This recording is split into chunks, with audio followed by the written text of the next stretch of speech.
Hello everyone, Lord Baldrith here with a story by Sir Style Teckel called Islug Halloween Scare.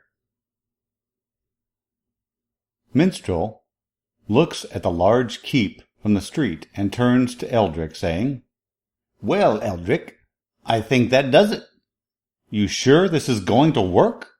The very corner of Eldrick's lip turns up on one side, his equivalent of a smile, as he says, "Trust me, it will be perfect." Later that night, Islug is sleeping in a canopy bed, or rather, he is passed out with empty bottles surrounding him. A chill breeze blows through the large, cavernous room, causing the flames in the fireplace to flicker more quickly.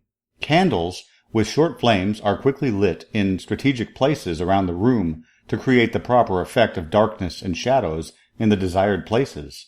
Figures, cloaked in black, move around the room making preparations until just one is left standing at the end of the bed. Loud explosions and bangs begin reverberating around the room, and Islug is suddenly standing on the bed with a scream and yells, "Oh! What is going on?" His arm cocked back, holding a slipper in a threatening manner as his eyes dart around the room and land on the figure standing on the end of the bed. "Who are ye?" he yells at the figure. The figure responds in a voice that seems unhuman and as if it is disembodied. "I am the Halloween ghost of treats. You do not appreciate the things you have, and as such, it has come time you learn some tricks." Islug's eyes stare seriously at the figure for a few moments as silence descends in the room. The slipper, poised in mid-air, ready to be thrown. Suddenly, Islug drops to the bed in a fit of laughter and gasps words. "Halloween? Ghosts? Treats?" This laughter continues as Islug turns red and he is waving his hand at the shadow form. His eyes get a bit bigger as the figure pulls out a small, handheld dart crossbow, and red plumage is suddenly sticking out of his leg. The figure punctuates the dart with his words, "Very well. We will do this the hard way."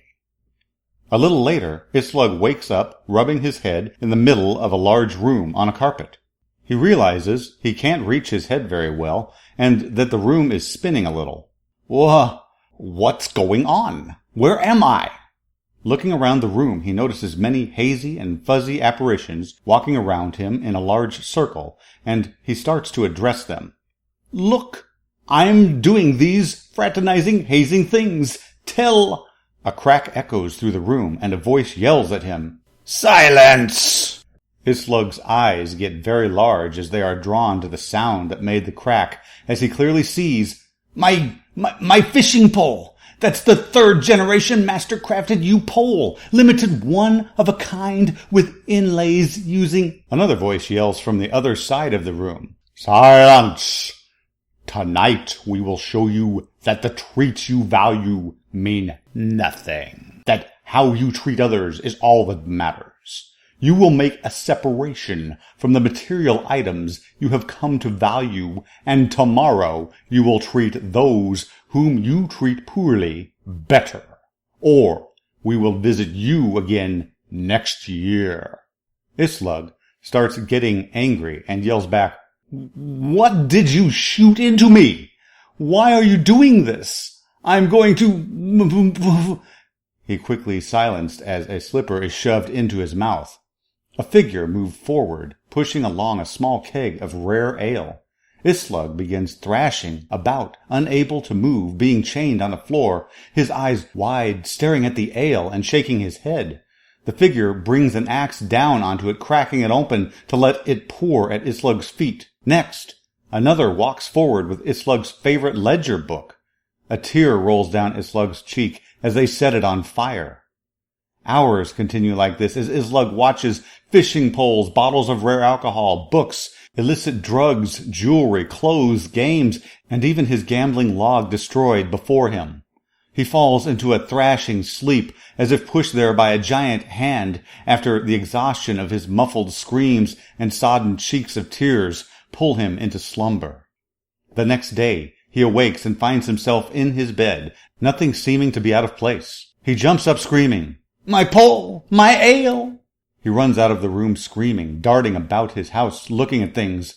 The only thing he found different than the night before, holes in his floor, as if drilled for chains and scrapes around them. The rest of the day, he can be heard rocking back and forth in the middle of the floor, his arm around a keg, a fishing pole across his wrap, as he rocks back and forth, sobbing, holding his favorite fuzzy slippers, moaning, "It wasn't real! It wasn't real! Everything's okay!" Later that evening, his voice is heard in the local tavern. "That's right. Stupid ghosts. Picked on the wrong person, they did. They thought they would destroy my stuff. Once they realized they were in trouble, they made everything the way it was and put it back. Even ghosts know better than to—" He is interrupted as a servant comes over to speak. "Sir, I've finished." Islug quickly interrupts him. That's all right, lad. All good and perfect. Take the next couple of days off and get yourself something nice." Islug holds out a small bag that jingles with coin to the servant. The servant, not one to look a gift horse in the mouth, quickly grabs the bag and runs off. Islug turns back to his fellow drinkers to continue his story, but stops with his mouth opening and changes what he was going to say. What is it? Why are you all still staring at me like that?" In another house, where many are working hard, you hear Eldrick and Minstrel whispering. Eldrick says, "Well, that did it. Last thing cleaned and put away. They are loading it back up on the last wagon now." Minstrel says, "That was costly. Borrowing props from the New Britannian theater troupe, we had to destroy a lot of replicas. Why didn't we just destroy his stuff?" Erdrich responds, "You kidding? He would have suicided and then we would have been out an employer. You know, anywhere else we could find someone rich and gullible as Islug, even if he doesn't bathe and requires a push now and then." Minstrel nods in thought as she mutters, "Yeah, I suppose so. This will keep him in line for a few weeks, if not a month or two. Suppose we'd better start thinking about how to rein him in next time he gets out of hand." Back at the Stone Mug Underground Tavern, all eyes in place, looking over balconies onto the arena floor where a very drunk Islug is dancing and singing.